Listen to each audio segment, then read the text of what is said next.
Magandang hapon po. Hindi ko alam kung meron sa inyo na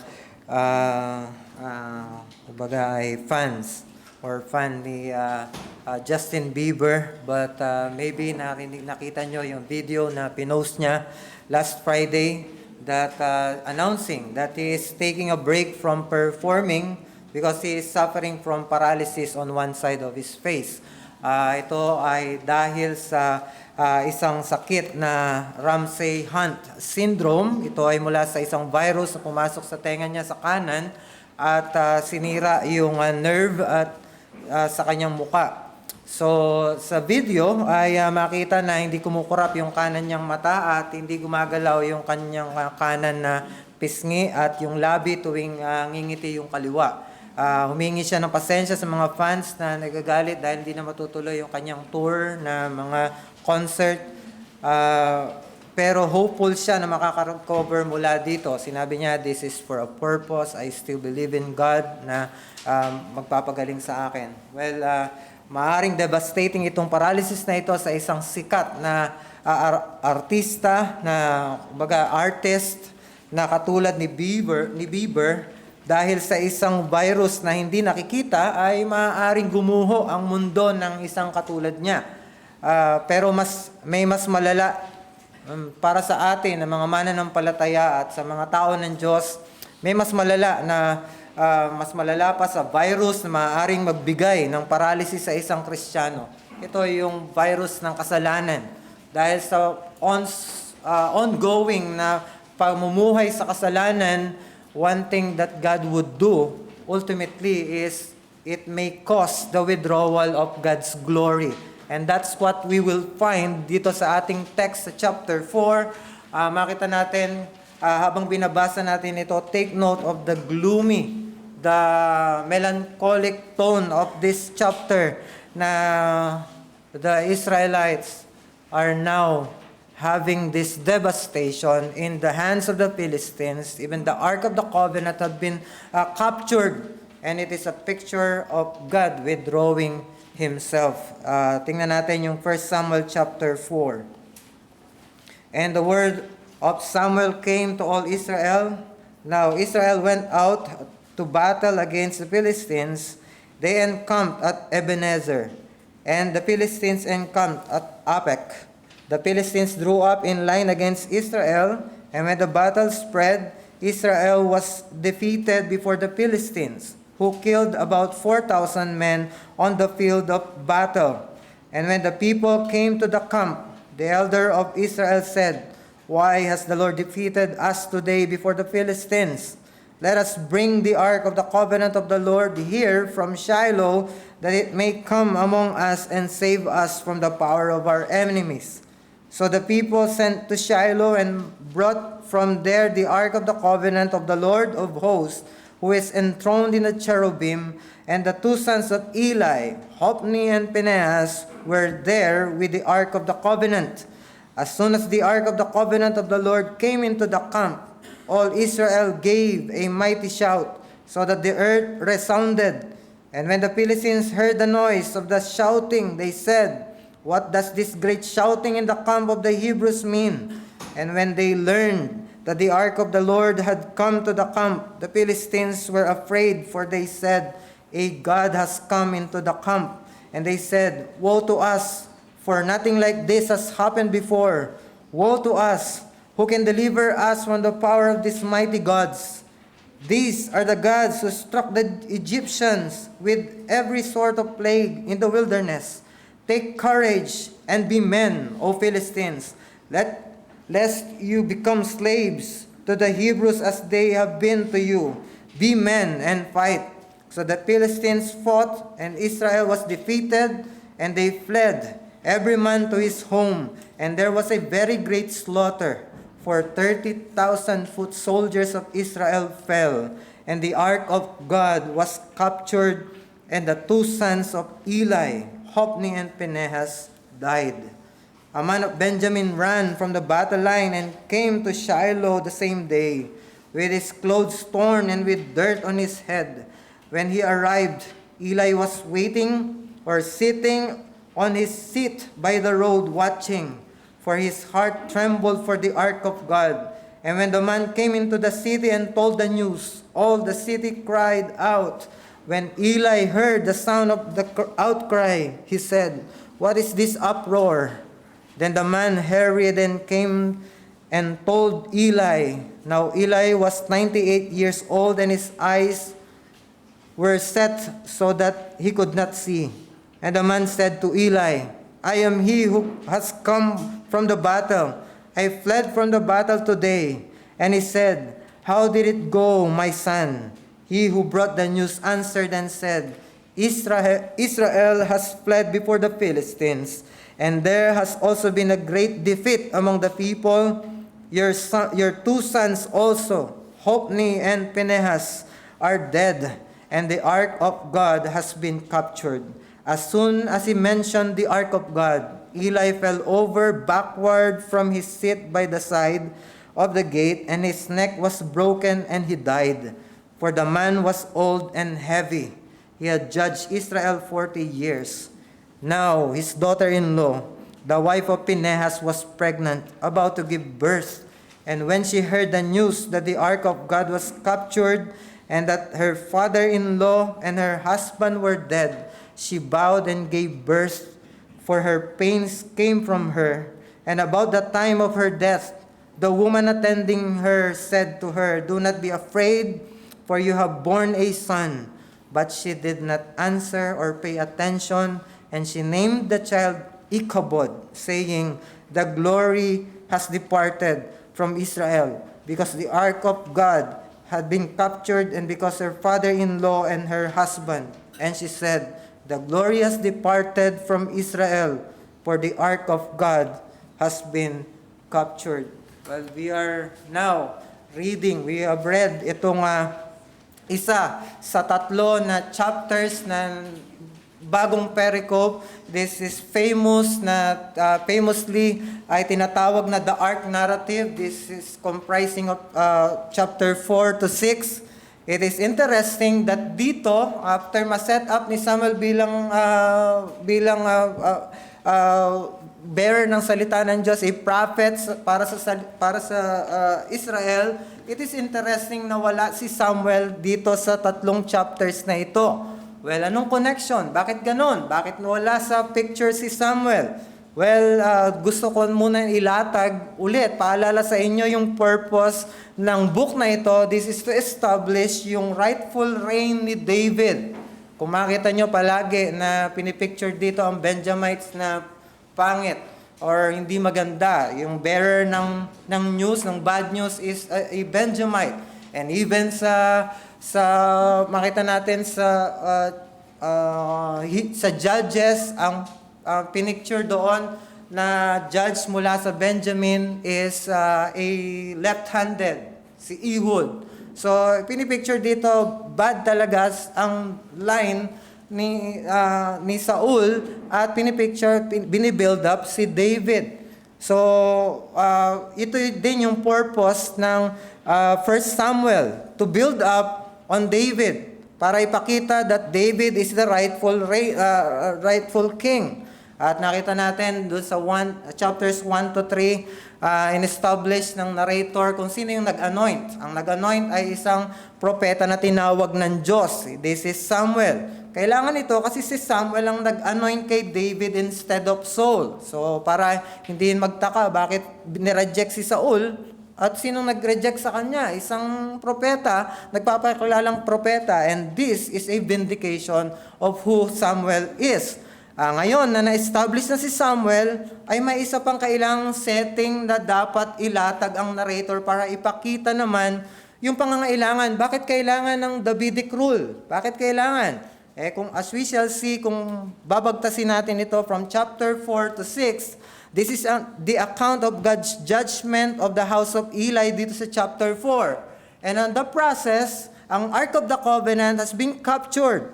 Nagstay sa Philistia for 7 months. Pero pinakita ng Panginoon na hindi maaaring i-contain ang Ark of the Covenant because this is the symbol of the presence of God. Kaya sa chapter 6 ay makikita natin na babalik ang Ark of the Covenant, and this is marvelously being pictured.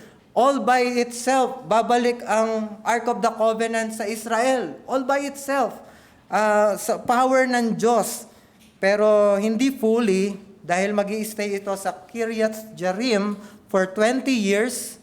And then, after 20 years ay darating si Samuel, pero hindi pa rin babalik ang Ark of the Covenant sa Jerusalem. Hindi mapupunta sa dapat niyang kalagyan sa Jerusalem.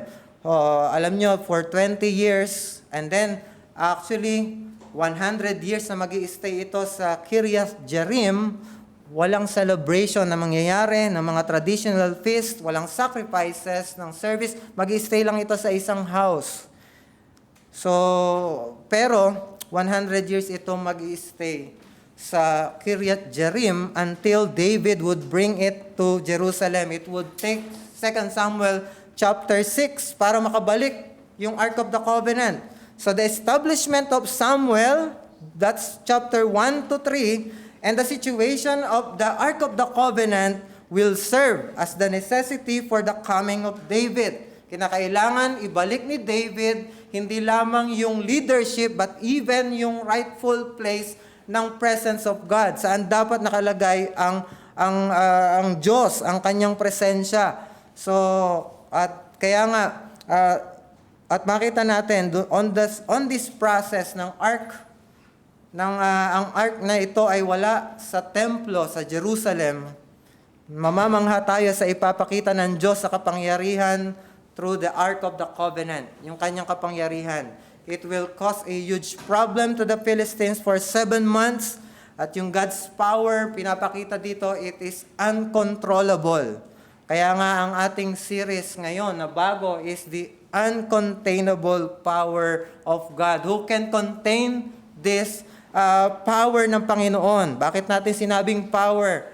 Kasi madalas na sinasabi dito, the hand of God is heavy upon us. The Philistines are saying, paulit-ulit, the hand of God. Bakit ganito yung hand of God na yon speaks of the power of God. Kaya nga, tingnan natin dito sa chapter 4 na ating binasa, pinapakita dito na ang power ng Diyos, it cannot be manipulated. Hindi pwede na gamitin ang anumang bagay na kahit na ito ay sagradong bagay na nagpapakita ng presensya ng Diyos, hindi pwedeng gamitin just to manipulate His power, just to get power from that thing. Dahil ang Diyos, He is free, He is uncontainable, He is uncontrollable. Walang pwedeng manipulate sa Kanya. Alam nyo, the narrative was terse, kumbaga brief. Dire-diretso lang siya, napaka-frank, without the narrator's editorial comment. Yung binasa natin, walang anumang comment ang narrator, but it seems to center on the death of Eli's sons and Eli himself. So therefore, it suggests that the focus is on the fulfillment of God's word concerning the judgment of Eli's house. Itong pinapakita dito, nangyari na yung sinasabi ng Panginoon na sinabi kay Samuel, I am about to do a thing. Sinabi niya, in Israel, at which the 2 ears of everyone will, who hears it, will tingle. Makita nyo yung pagkakabasa natin dito, it really tingles. It sucks on the ear. It pierces on the hearts. Hindi maganda na pakinggan at basahin ang nangyayari dito. Ay slaughter at nawala ang Ark of the Covenant. It was announced by an unnamed prophet, and then sa chapter 3, confirmed by Samuel, and now being fulfilled. How? Kung papaanong si Eli is being trembled. I know. Bakit siya nagte-tremble? Because hindi pwedeng makalimutan yung judgment na magpo-fall sa kanya at sa kanyang sambahayan. So tuloy-tuloy lang ang pagkwento ng narrator at hindi na pinaliwanag kung bakit may war, bakit nandun ang Philistines. Hindi sinabi.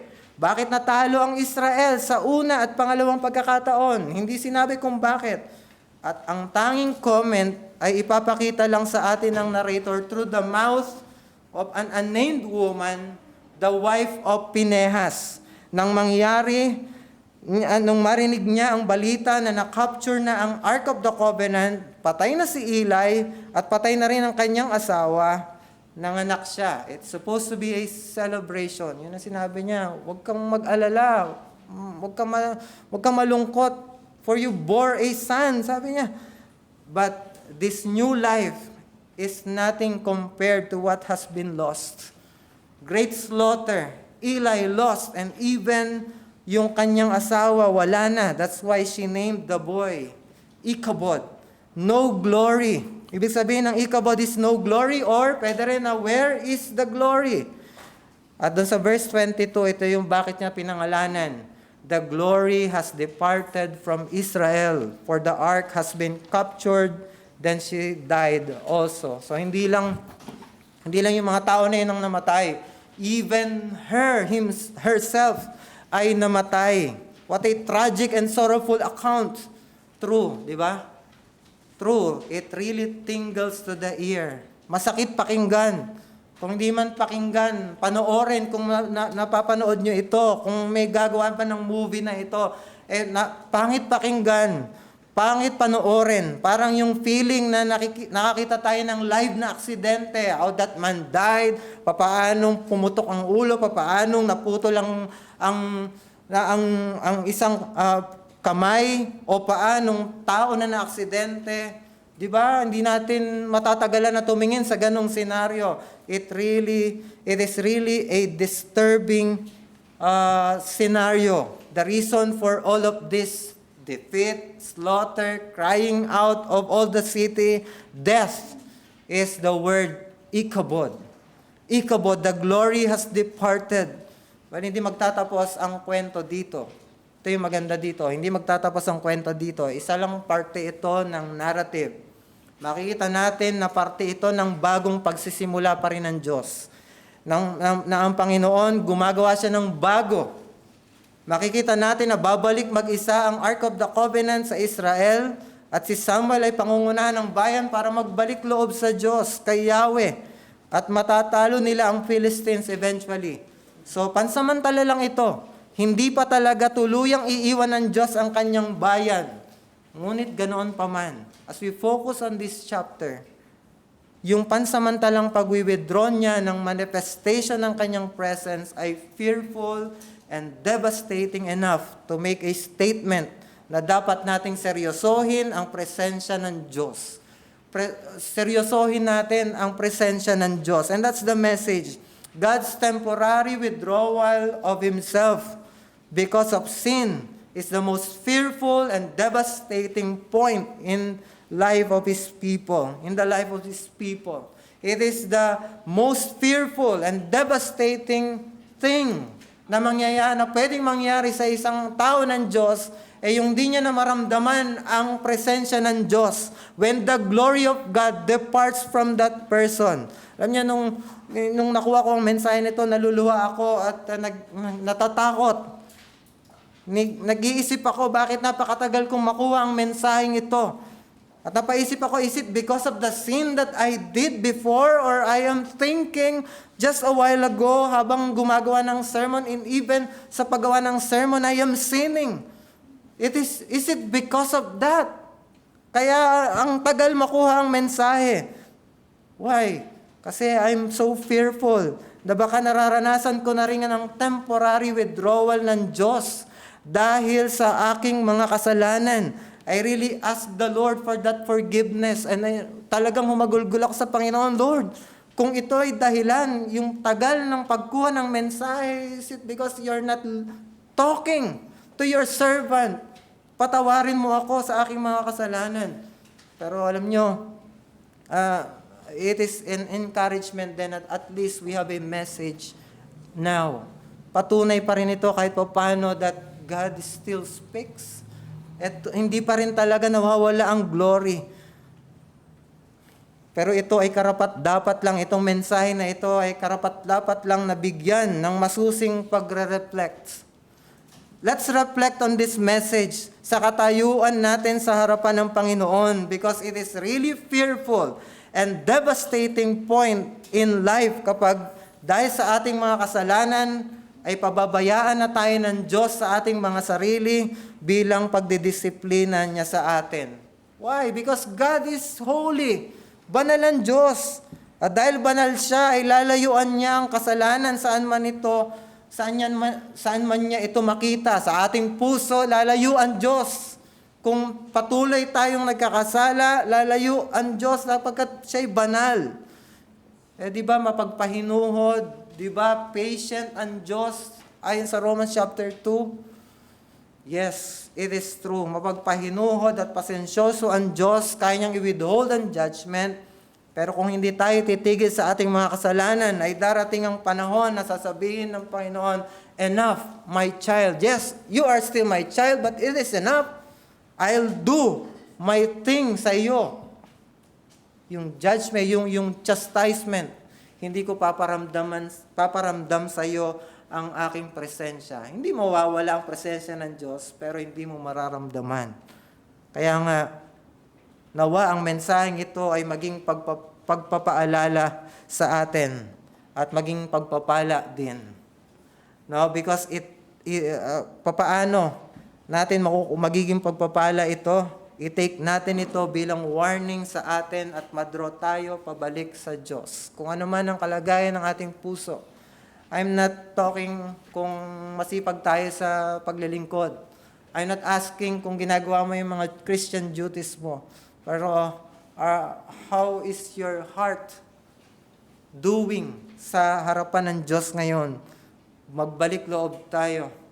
Kung nararamdaman mo sa puso mo, sa buhay mo, you are feeling this Ichabod, the glorious departed sa buhay mo, go back to God. So, tingnan natin deeper itong ating text. Why is it fearful and devastating when God withdraws Himself? Dalawang bagay.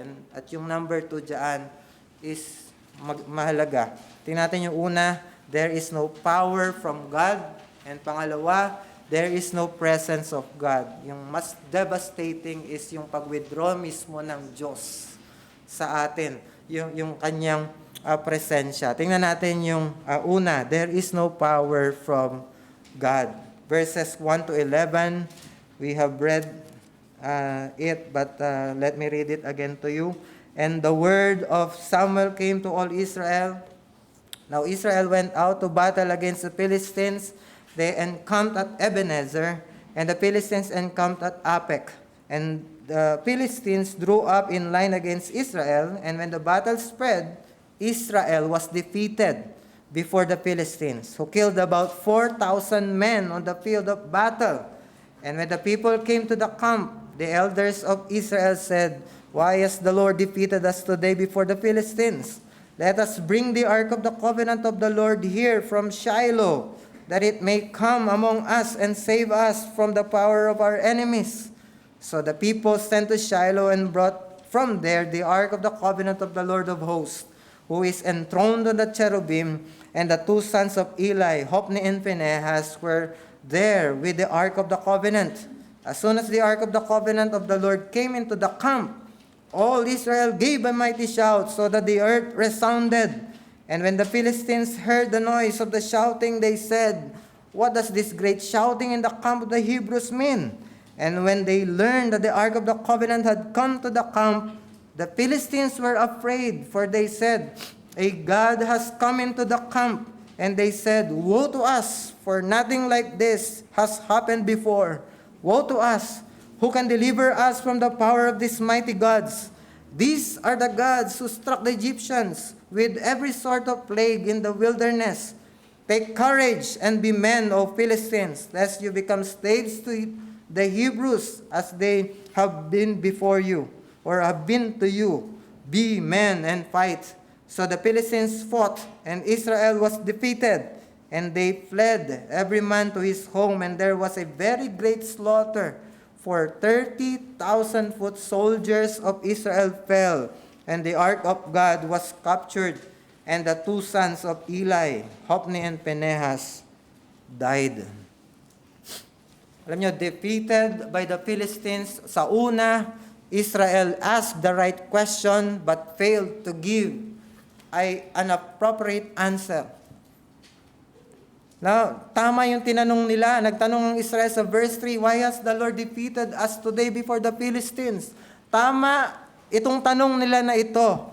Ang Diyos ang may kalooban kung bakit sila natalo. Hindi ito nangangahulugan na mahina ang Diyos, mahina si Yahweh at naging subject siya sa mga Philistines. Ito ay kalooban ng Diyos. So there must be a reason. Tama yung tanong nila. At kung titingnan natin mabuti ay dapat alam nila ang rason. Why? Pansinin natin, nasa Judges era pa rin ito.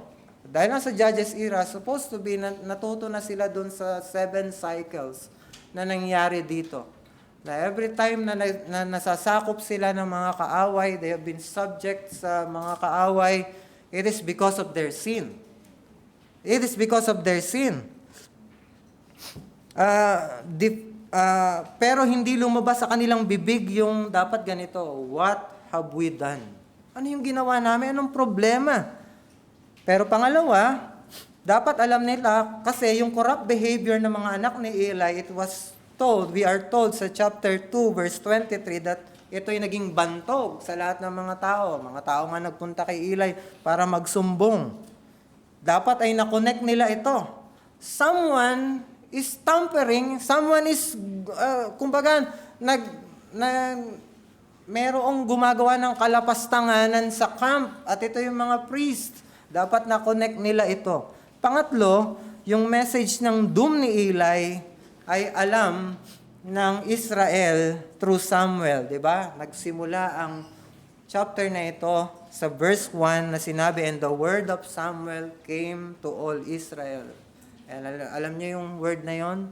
The very word ng chapter 3 na doom, judgment ng Panginoon kay Eli. So, spread abroad. Alam nila ito dapat, mga elders ng mga Israelita ito. Kaya nakakapagtaka na hindi nila makonect ang mga ito. Pwede kaya, maaari din na alam nila ito, pero gusto nilang iwaksi. Gusto nilang i-counter ito. At maaari. Kaya nga, maaaring ito yung ginawa nila na pagdala ng Ark of the Covenant is to counter that message. Imbes na sagutin ito ng tama, ay gumawa sila ng paraan para manalo sila sa laban. Dinala nila ang Ark of the Covenant sa camp, upang sa gayon ay samahan sila ng Panginoon. They are thinking that when the ark was there, God was there. God is there. Nagkaroon ng uproar. Ito nga yung celebration nila. Ito yung kanilang battle cry na humihiyaw sila because they know, alam nila, nandito na ang Diyos. Dahil ang presensya niya ay nandito, ang significance ng kanyang presence ay nandito. The ark of God. At nagsigawan sila ng malakas hanggang sa parang nayanig ang lupa, only to lose again. Sad thing. They are now ready for battle, anticipating na matatalo ang mga kalaban, but they lose again at mas malala pa ang casualty ng dalhin nila ang Ark of the Covenant kaysa sa una na wala ang Ark of the Covenant. Nung una, wala ang Ark of the Covenant, 4,000 ang namatay, approximately ito. And then nung nandun na yung Ark of the Covenant, supposed to be mananalo sila, pero mas malaki. 30,000. Approximately 30,000 foot soldiers ang namatay. So what's the problem? They thought that they can get God to do what they want by bringing the ark. Ito yung problema nila. By bringing the ark with them, they thought that they can get God to do what they want. But it turned out that the ark cannot guarantee their safety. Even the ark cannot guarantee their safety. In other words, if the ark of the covenant of the Lord could not guarantee Israel's safety, then no other religious act will do. Tayo rin sa ating mga kapanahunan ngayon. Kung ang Ark of the Covenant, the very representation of the presence of God, cannot protect Israel because of sin, tayo rin, ano man ang ating gawin sa ministry, hindi pwedeng pang cover up, hindi pwedeng pang manipulate sa Diyos to do what we want kung meron tayong hina-harbor na kasalanan sa ating mga puso. And that's the point. God's power cannot be manipulated by human activities because it is us who are obliged to submit to God. Hindi ang Diyos ang magsasubmit sa atin, tayo ang dapat mag-submit sa Diyos. Kaya ano man ang gawin natin, hindi pwedeng gawin natin ito just to sabi natin, para i-bless ako ng Panginoon, even though I'm harboring this sin. No, hindi ganon. Alam nyo, napakahalaga ng Ark of the Covenant kasi ito nga yung simbolo ng presensya ng Diyos sa kanyang mga tao. Whenever the Ark of the Covenant is there, nananalo talaga ang kanyang mga tao. Dala-dala na nila ito during the wilderness journey. At kung saan ito pumunta, sumusunod ang buong camp para ito yung Shekinah glory, yung pillar of fire. At nung tumawid sila sa Jordan papunta sa Canaan, dala nila ito bilang simbolo ng promise ng Diyos that they will conquer. Na ibibigay ang land. They will be victorious sa kanilang pagsakop. At sa unang conquest nila actually is dala nila sa Jericho ng paikot-ikot ang Ark of the Covenant at hinipa ang trompeta at nahulog ang walls ng ng Jericho. Pero pagdating sa Ai, the second attempt ng pag-conquer sa Ai naman, sa unang attempt nila sa Ai is they failed. Why? May isang tao na nag-transgress sa covenant ng Diyos, sa Ark of the Covenant. So, napakadali nilang isipin kung ganun ang ark, yung simbolo ng ark, ganun yung function sa kanila, ganito nila nakikita ang ark, napakadali nilang isipin na ito yung nagbibigay ng mga miraculous victory na rather than God. Pero ang totoo ay sinisimbolo lamang ng ark ang presensya ng Diyos na siyang nagbibigay ng mga victories nila. Actually, the Ark of the Covenant is just the podium of God. Kaya nga merong merong mercy seat at kino-cover ng mga cherub, covering cherub. Podium lang yon, doon nakatayo ang Panginoon bilang simbolo na nandun ang presensya ng Diyos. Pero hindi ibig sabihin yun na ang Diyos mismo, pero both Israel and Philistines are mistaken that because of the presence of the ark was there, God must be there. Kumbaga parang juxtaposition ang nilagay dito.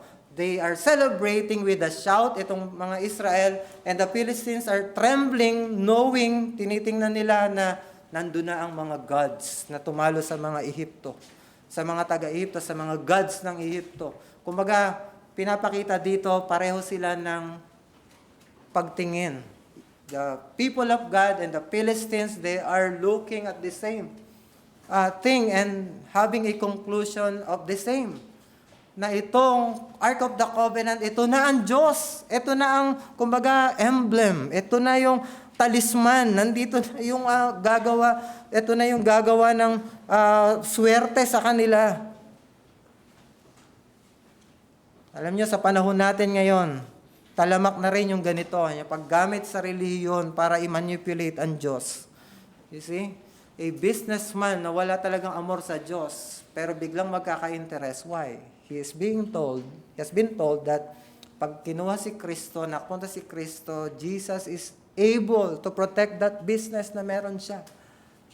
And even yung mga taong may sakit, na wala talagang amor sa Diyos, pero pag sinabihan that God has the power to heal, magsisisi yan at talaga magkukumahog para hanapin ng Diyos. And even the student taking a test, kapag alam niya na ang Diyos ang pwede magbigay ng wisdom at magpapaalala sa kanya at alertness ng isip ibibigay sa kanya, pwede niyang hanapin ng Diyos. Kung wala itong mga pangako ng magagawa ng Diyos, anong mangyayari sa mga taong ito?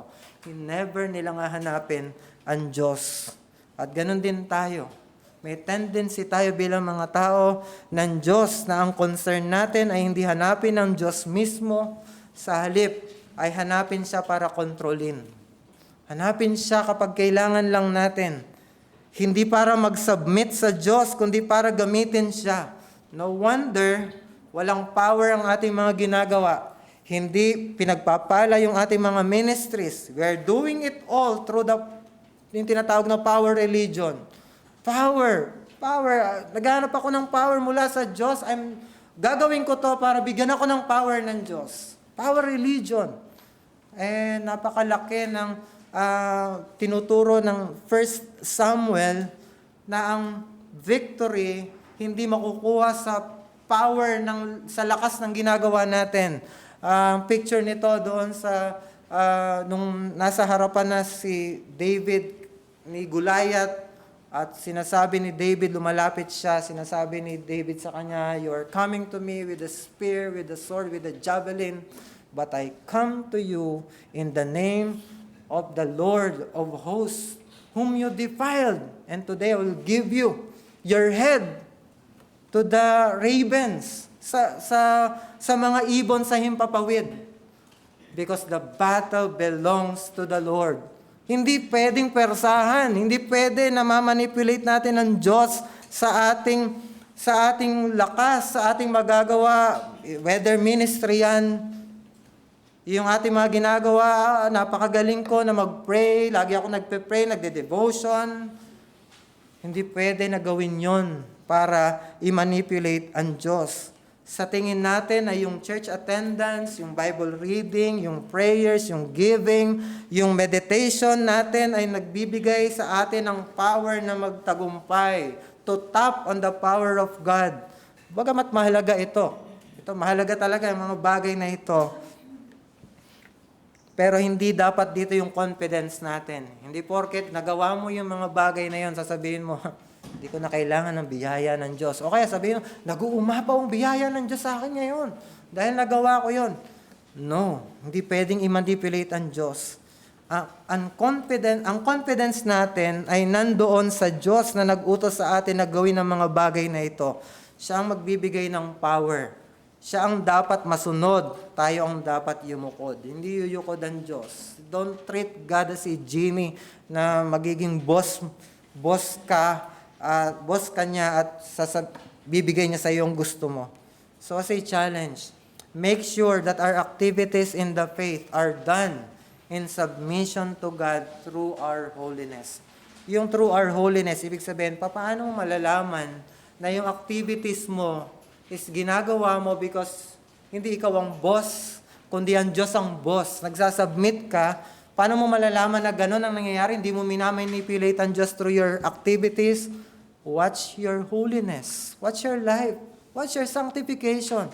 Kung nababago ka, kung nagiging banal ka, indication ito na hindi mo talaga minamanipulate ang Diyos. Pero kung walang sanctification, walang holiness na nangyayari sa iyo, you're just doing your ministry just to control God. Hindi ka talaga nagsasubmit sa Diyos. Gusto mong malaman na hindi mo ginagawa ang mga bagay patungkol sa Diyos para i-manipulate siya? Check mo kung nagiging holy ka, dahil yan ang dinedemand niya. After all, kaya nga Ark of the Covenant, di ba? Ang nilalaman ng Ark of the Covenant is the 10 Commandments. It requires subjection sa will ng Diyos, dun sa commandment ng Diyos. At magbubungo dapat ito ng holiness. Yan ang malaking problema ng Israel. Wala silang holiness. Even the people, even the elders, walang holiness. Why? Alam na nila eh. Sila Eli at sila Hophni and Phinehas, they are wicked persons. Alam na nila. But take note of verse 4. Ang bumubuhat sa Ark of the Covenant ay mga anak ni Eli. These wicked persons. Paano ang bumubuhat sa kalaban ay nagbubuhat sa kaban na naglalaman ng tablets of the law ay yung mga taong nag-break ng law. Paano nangyari yon? It speaks that even the elders are wickedly thinking na okay lang yon. It's because wala silang concern sa holiness. Even these people, these leaders, the people, in general, ang Israelita, wala silang concern sa holiness kasi kung hindi nila hayaan magbuhat nito, mga wicked persons. They are just there using the symbol of God's presence to manipulate Him. Kaya isa sa patunay na ginagamit lang natin ng Diyos ay kung hindi tayo nagiging banal. Kung hindi tayo nagiging banal sa kabila ng mga kasipagan natin sa pananampalataya. Maybe we are just doing it to earn favor from God, to bless us. So ang tanong sa atin, yung mga ginagawa ba natin para sa Diyos ay mas nagpapalapit sa atin sa Diyos? nagpapasunod sa atin na maging banal sa harapan niya? Yung bang ating mga pag ginagawa, mga disciplines sa pananampalataya, are we really approaching the God of holy, a holy God? Nag-a-approach ba talaga tayo doon, or we're just doing this kasi alam natin meron siyang ibibigay after that? So I urge you to do this means of grace. Yes, you do this means of grace. Makinig ka ng salita ng Diyos, it's good. Magbasa ka ng salita ng Diyos. Meditate, manalangin ka. Pero make sure na hindi ito para ma-feel natin na malakas na tayo sa Diyos at kumbaga ano man ang hilingin natin, gagawin na ng Diyos. Parang obligado siya na sundin tayo. O kaya hindi ito para masabi na mas mataas tayo sa iba, mas superior tayong Kristiyano sa iba. I'm doing these things 100%. At iisipin mo, mas okay ako sa tao na ito, nag-struggle sa kasalanan, maybe is not doing these things that I am doing. Hindi sana natin ginagawa yon. Ito ay upang mas maging banal ka sa harapan ng Diyos bilang subjection sa Kanya. It's supposed to be that all our disciplines is for us to really feel and to really know and to see sa ating buhay that we are really approaching a holy God. At habang nag-a-approach tayo, we are being holy as He is holy. Diba? Isn't it amazing na nung nagkasala ang tao, the sin is yung gusto niya maging kapantay ng Diyos. Because God doesn't want na mag-approach tayo in knowledge, maging kapantay natin siya in knowledge.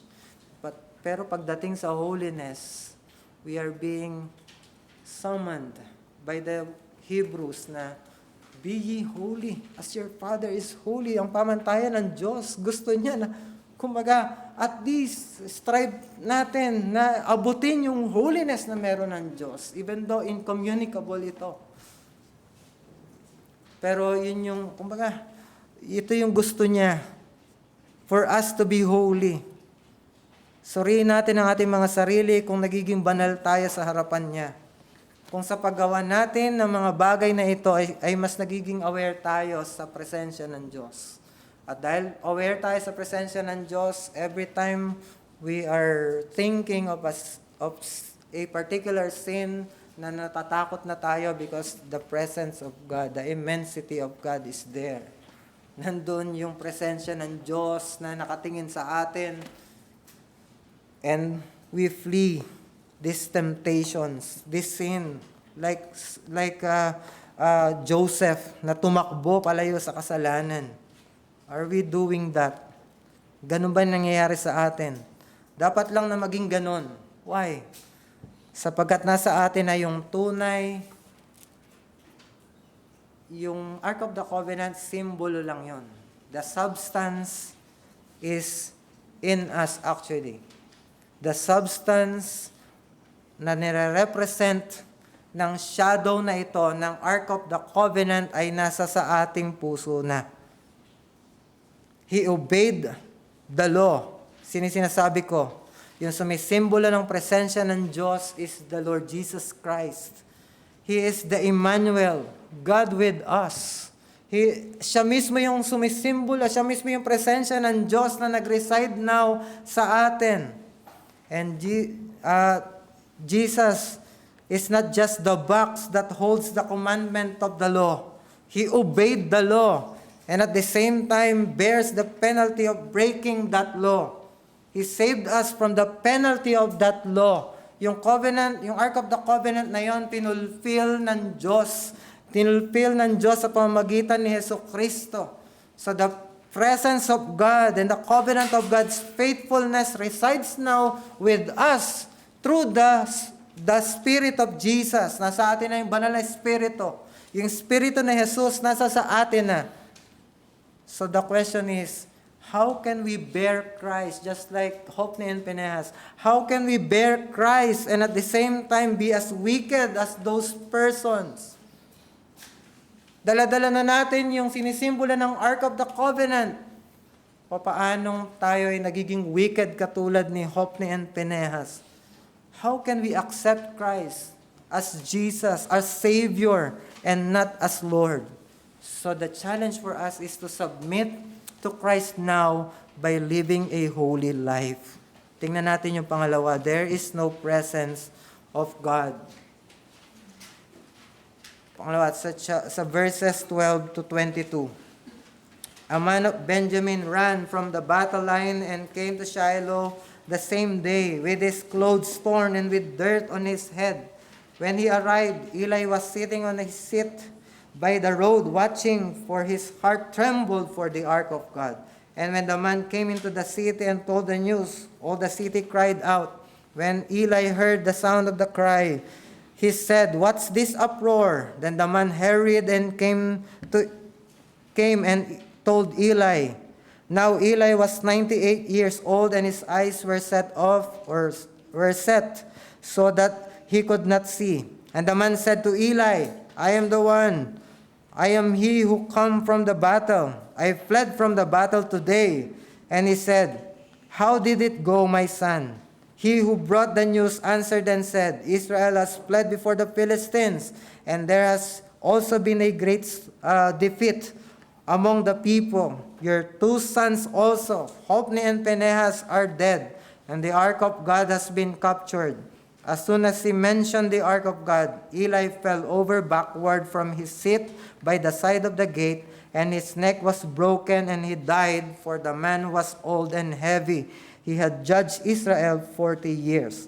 Now his daughter-in-law, the wife of Phinehas, was pregnant, about to give birth, and when she heard the news that the ark of God was captured, and that her father-in-law and her husband were dead, she bowed and gave birth, for her pains came upon her. And about the time of her death, the woman attending her said to her, "Do not be afraid, for you have borne a son." But she did not answer or pay attention.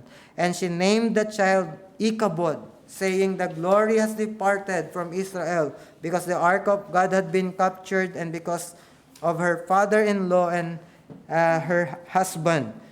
She said, "The glory has departed from Israel, for the ark of God has been captured." So, doon sa binasa natin, both Eli and his daughter-in-law died.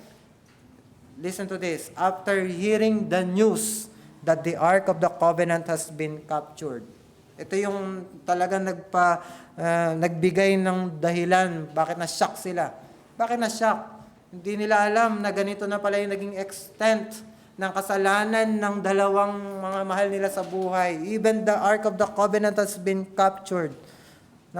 Pinakita dito si Eli, 98 years old and cannot see.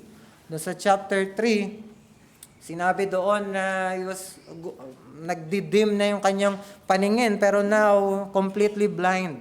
Kaya naman nakaupo lang siya sa daan at naghihintay ng balita sa nangyari sa digmaan. At nung marinig niya, ano nangyari sa sigawan na ito? Nag-aalala siya. At sinabi kung bakit siya nandun sa verse 13. Ano yung pag-aalala niya? Ito yung sinabi niya, "For he trembled for the ark of God." Hindi yung slaughter ng ang pinaka-problema ni Eli. Hindi yung kanyang mga anak ang pinaka-problema ni Eli. Ang problema niya ayon sa narrator is yung Ark of the Covenant ng Diyos. Yes, may concern siya dito. Mga anak niya yun eh. Mga tao niya na pinaglingkuran. Mga tao ng Diyos yung na-slaughter. Pero, yung mga pangyayari na yon, hudyat lang na umalis na talaga ang Diyos. At na-ratify ito nung sa sinabi na, kumbaga, na-vindicate na wala na talaga ang presensya ng Diyos nung nakita niya wala na rin ang Ark of the Covenant.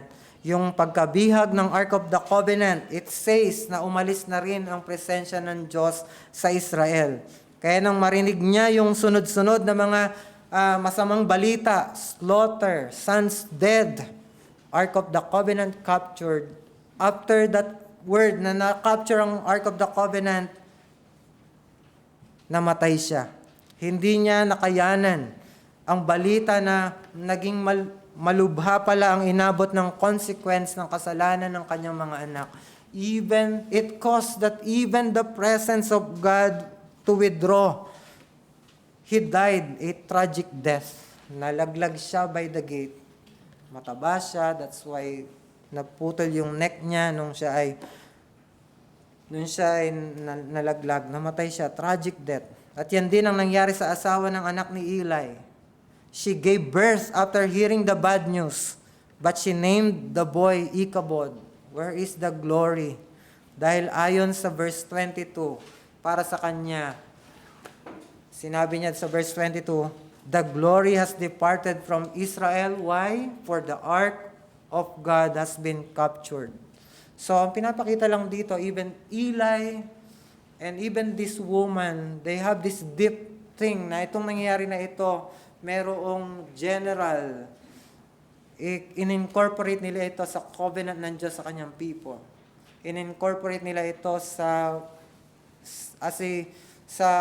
community. Hindi lang ito personal. It is something that is bigger than myself. The ark of God, wala na. Umalis na ang presensya ng Diyos. Ichabod, wala na yung faithfulness ng Diyos, wala na yung covenant, at least for their interpretation, wala na yung covenant ng Diyos. Kumbaga, dinidraw na ng Diyos yung kanyang pangako because the ark of God has been captured. And at least we can, kumbaga, pwede tayong makisimpatya sa tao na ito. Because the most dreadful thing in divine chastisement is the withdrawal of the manifestation of God Himself. That's the point. The most dreadful thing in divine chastisement is the withdrawal of the manifestation of God Himself. Hindi yung wala ka ng ministry, hindi yung wala na yung mga ginagawa mo dati. It is the feeling that God is no longer acting sa buhay mo. Hindi mo na nararamdaman. Alam niyo, sa Old Testament, makita natin na kapag ang bayan ng Diyos nagpupumilit, magrebelde sa Kanya, lumalakad sa kalikuan, sumasamba sa mga Diyos-Diyosan, ang ginagawa ng Diyos, tinatanggal niya yung Kanyang glory. At yung glory, it speaks of the power and blessings of His presence. Nandun pa rin ang Kanyang presensya, pero yung glory, wala na yung power, wala na yung blessing ng Kanyang presensya. Hindi na nila maramdaman, nandun pa rin ba ang Diyos?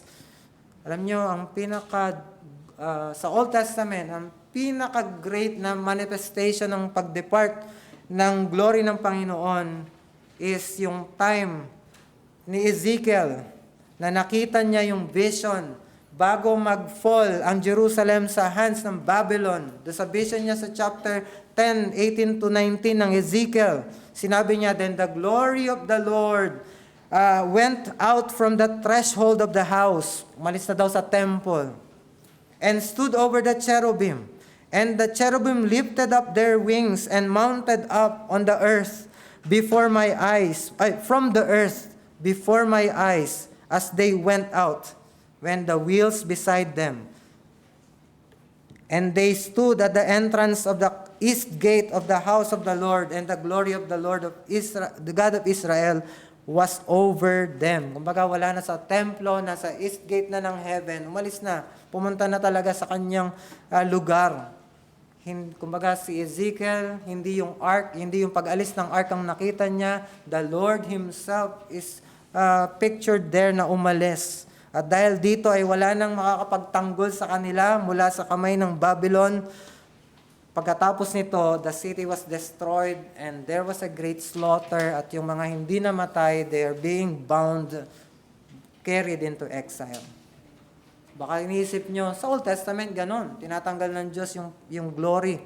Pero sa New Testament, hindi na. Listen, sa New Testament, dito sa letters of Jesus to the 7 churches, sa Revelation chapter 2 and 3, Christ is threatening these people these churches, na i-withhold yung lampstand sa kanila. Yung lampstand, picture ito ng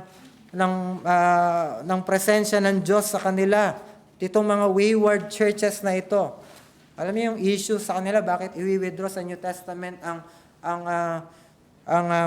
presence ng Diyos or yung at least yung manifestation kung may false teaching and immorality. Sa Pergamum, they have this, they are subscribing to the heresies of Balaam and yung mga Nicolaitans. And then dito sa Thyatira, they are tolerating sexual immorality. And the Ephesus, they are being commended. Why? Dahil pinipigilan nila yung maling katuruan. So, pwede na maaalis ang Diyos kung tayo, hindi na tayo magsasubscribe sa katotohanan.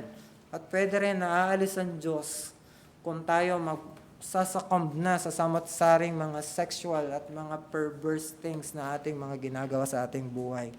Kaya we should be warned by the naming of Ichabod at Shiloh. We should be warned dito sa biruin mo, Shiloh, ito yung place kung saan nandoon for a long time, for 100 years, nandoon ang Ark of the Covenant, pero doon ni-name Ichabod, wala na doon at never nang babalik sa Shiloh. Dahil mula sa pagkakataong ito ay hindi na sa Shiloh mag-i-stay ang Ark of the Covenant. Why? Because the Philistines na dinevastate na itong lugar na ito. At ito ang mas malalang pagpapalo ng Diyos. Hindi yung pagkawala ng power at blessings ng Diyos, kundi yung presensya ng Diyos mismo, hindi na natin maramdaman. Pwede bang mangyari ito sa Kristiyano? Hindi yung presensya ng Diyos ang mawawala. Pwede mangyari sa Kristiyano pero hindi yung mismong presensya ng Diyos, kundi yung manifestation ng presence ng Diyos. Yun nga yung sinasabi ko, hindi mararamdaman na nandyan ang Diyos sa buhay mo, feeling mo lifeless ka na, hopeless ka na, wala nang direction ng buhay mo. Ito yung pakiramdam mo, hindi ka na mahal ng Diyos. Yung akala mo, hindi ka na Kristiyano. I'm talking about a real Christian. Never kang iiwanan ng Diyos, totoo yon. But there will come a time na hindi mo na siya mararamdaman. Kahit nandyan siya, hindi mo siya mararamdaman. Listen to sa ating confession or sa Westminster Confession of Faith sa chapter 18, paragraph 4. Sanabi na, true believers may have the assurance of their salvation diverse ways shaken, diminished, and intermitted as by the negligence in persevering of it, by failing in some special sin which wounded the conscience and grieved the spirit. Pwede pala na sometimes, sa buhay mo, hindi mo maramdaman na Kristiyano ka pala. Dahil di mo maramdaman yung presensya ng Diyos sa buhay mo, parang di ka na talaga Kristiyano, pwede palang mangyari yon because of the special sins that we are doing. Yung persistent na ating mga kasalanan, na hindi tayo nagre-repent, pwede pala na i-withhold ng Diyos yung manifestation ng Kanyang presence. Nararanasan ito ng mga matatagal nang nagre-rebelde sa Diyos. Hindi na sila nabe-bless sa pangangaral, nawawala na yung joy of hearing and studying the Word. The joy that you have once before has been lost. Nararanasan din ito, alam natin, ng mga tao na nadidisiplina sa iglesia dahil sa lack of repentance. Kaya kung meron man sa atin na nasa brink, you think that you are doing something that would merit church discipline, mag-ingat ka. Because yung final means of grace, yung pagbigay na sa iyo sa kay Satan, yung excommunication, ibig sabihin bahala ka na. Satan would have his way on you. Wala na ako diyan. You will be like the people of Israel. Devastated na kayo sa kamay ng mga Philistines. Kaya bumalik ka na. Kung meron man tayo, malalayo ka sa manifestation ng glory ng Diyos sa buhay mo. Malalayo ka sa Diyos mismo. You will never know what you have now until it was lost. Parang sa tingin mo, parang di mo nararamdaman, di mo na-appreciate ang iglesia. Pero subukan mo na umalis ka sa iglesia, i-withhold ng Diyos yung presence niya sa iyo, yung manifestation, at least you will cry out sa Panginoon. Babalik at babalik ka ng talagang humbled kung totoo kang Kristiyano. Kung hindi ka totoong Kristiyano, talagang babalik ka na dyan sa mundo. Pero kung Kristiyano ka, you will miss what you have now. Alam mo, ang good news, mga kapatid, kung tunay kang ligtas, the glory of God was not truly departed. Mali yung interpretation, at least yung interpretation ng babae dito. Hindi pa talaga nawala. At this moment, umalis, pero hindi pa talaga totally nawala. This is the good news for us. Kung titingnan natin yung mga susunod na tagpo sa ark narrative na ito, after that chastisement na ito, ay babalik ang Ark of the Covenant sa Israel. Because God is the God of the Covenant. Kaya nga Ark of the Covenant. God is the God of the Covenant. And it speaks that pinapakita lang nun, yung pinapaalala lang dapat sa kanila doon is that God has given His people great promises that could never be broken. And one of that is sa Exodus 6 verse 7, I will take you to be my people and I will be your God. Sa Hebrews 13:5 sa New Testament, I will never leave you nor forsake you. Jesus said, our Lord is telling this. Kaya kung nararamdaman natin na tayo'y ganito, we still have access to the glory of God even in darkest night. Itong darkest state of our night, itong buhay natin. Maybe itong buhay natin ngayon is you are experiencing dryness sa Christianity mo, hindi ka lumalago sa holiness. We still have access sa glory ng Diyos by holding fast to His Word and our hearts at yung paglapit sa Kanya. Sabi ng Reformed Expository Commentary, ang ganda, God's purpose in withdrawing Himself, causing His glory to depart, is to spur His people to seek His glory once again. Ito yung purpose, bakit di mo na nararamdaman ang presensya ng Diyos, hindi para palayuin ka. It is because gusto niya na mamiss mo yung presensya niya at magkumahog ka. Just like what happened to the prodigal son. Mas okay pa dati nung nandun ako sa bahay ng tahanan ko. Babalik ako doon. No longer as a son, but as a slave. At least nandun ako sa presensya ng Diyos. That's the reason. Bakit sa panahon natin ngayon, maybe you are experiencing this dryness. It is because God wants you to realize na tinatawag ka niya pabalik. Kasi kung hindi mo nararamdaman ng dryness at okay ka pa ngayon, mag-isip-isip tayo. Kung okay ka pa rin sa nararamdaman mo ngayon, mag-isip-isip ka na kung tunay kang mananampalataya. But when your dryness is making your heart heavy, go to the Lord. Sa Psalm 51, like David, ask the Lord to bring back the joy of your salvation. So as a challenge, when Ichabod describes your condition, realize that God is calling you to seek Him with all your heart. Ito yung good news dito. Sa Old Testament, makita natin kahit na pinapanis ng Diyos ang kanyang tao by departing His glory at may exile sila, makikita rin natin they will never be forgotten by God. May return. And this return is cost of mayroong first cause. The primary cause is the covenant of God, the loving kindness of God, yung faithfulness ng Diyos sa kanila. But the second cause is when these people repented. At walang contradiction doon. Whenever yung tao ng Diyos babalik sa Kanya, God is faithful to go back sa kanila at ibabalik sila sa presensya ng Diyos.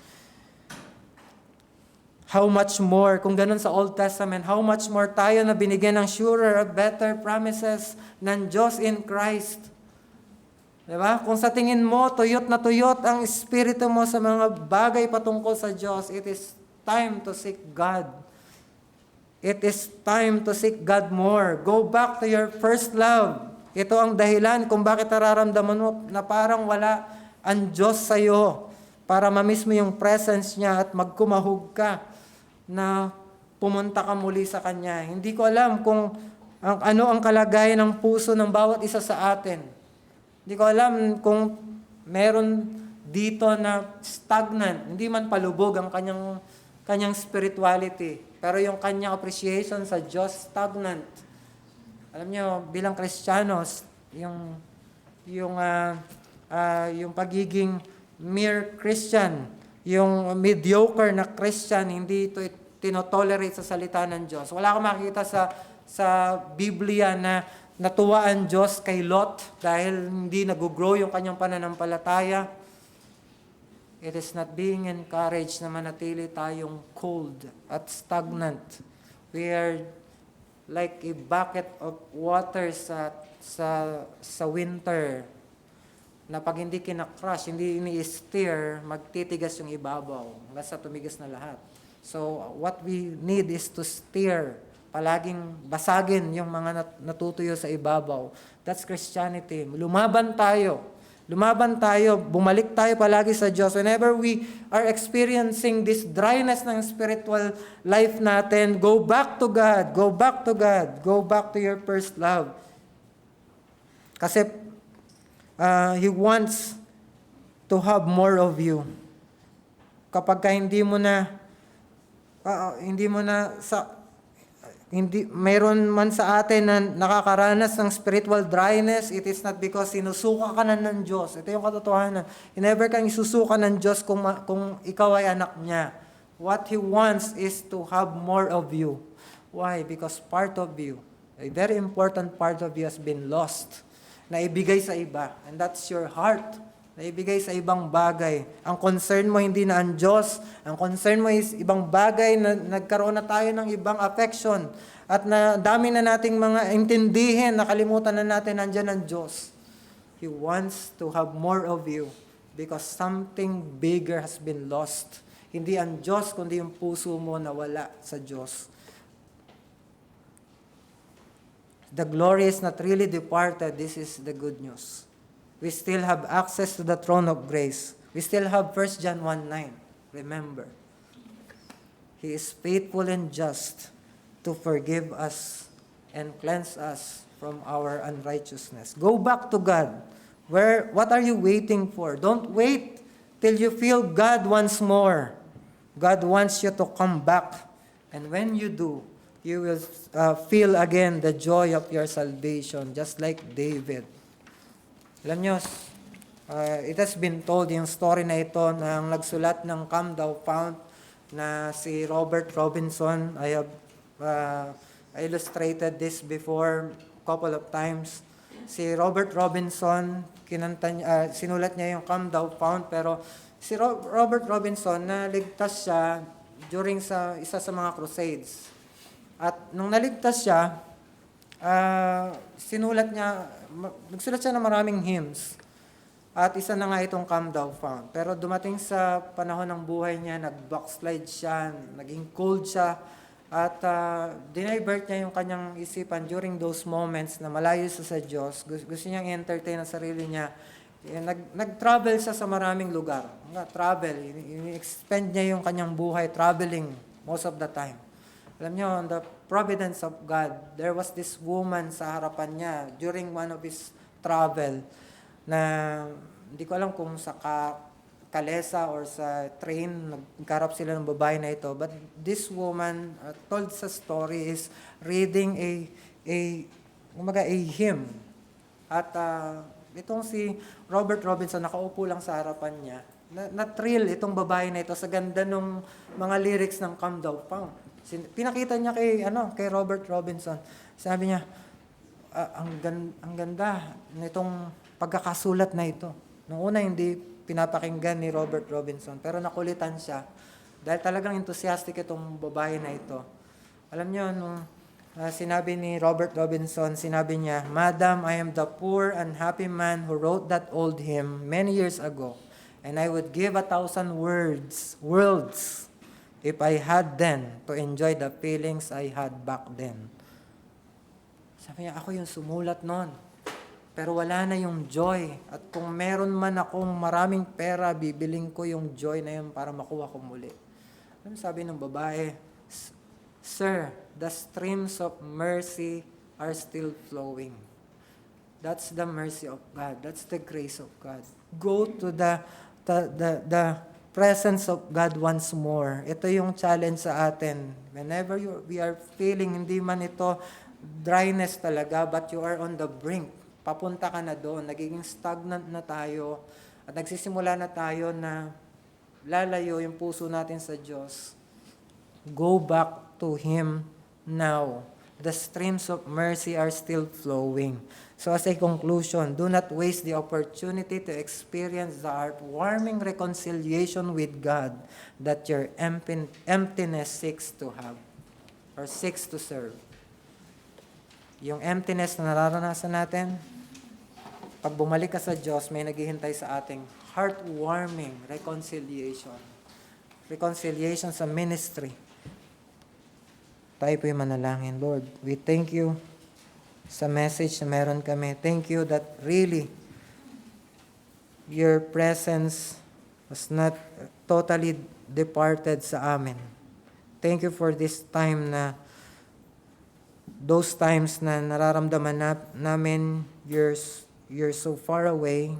Hindi namin gusto yon, but thank you sa purpose nun. And that is to miss your presence once again and to go back sa inyo. Tulungan mo kami na really magrepent sa aming mga coldness. Sa dryness na meron kami, it is not because really umalis ka sa amin. It is because our hearts have departed sa inyo. Salamat po. Nawa ay naging maayos ang pag-receive namin ng mensahe ninyo at nawa ito ay magbigay ng glory sa inyo. Salamat po. Dalangin namin ito sa pangalan ni Jesus. Amen.